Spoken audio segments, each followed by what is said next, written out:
ছিল একজনের ID card নাকি আরেকজন নিয়ে নিচ্ছে, কাজে নিচ্ছে, চর্চাপর মারছে, এরকম কিছু আছে।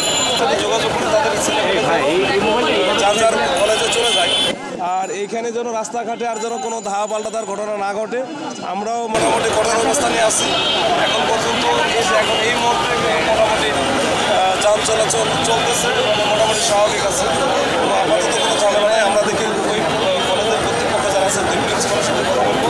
মোটামুটি আসলে ছোটো ছোটো বিষয় থেকে কেন এরকম ঘটনা ঘটতেছে এটা তো আসলে প্রায়ই ঘটে এবং এদের কোনো কোনো কারণ লাগে না কোনো কিছু।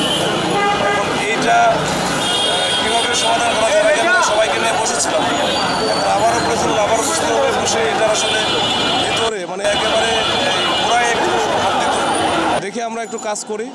এখন এটা মাঝে মাঝে হচ্ছে না, সাধারণ মানুষের ভোগান্তির শিকার হচ্ছে। ইভেন এরা যখন মুখোমুখি হয় যে কোনো ধরনের অঘটন ঘটে যেতে পারে।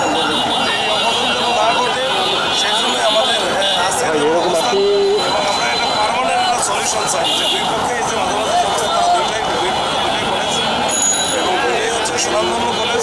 এই কলেজের স্টুডেন্টরা যেন মারামারি বা অঘটন যেন না হয় এই ব্যবস্থাটা আমরা চেষ্টা করতেছি। ভাই আজকে কি কারণে ঘটনা ঘটছে জানেন কি না? আজকে আসলে কি কারণে হয়েছে এটা এক্সাক্ট আমি যতটুকু বুঝেছি আরও 2-3 দিন আগের ঘটনা।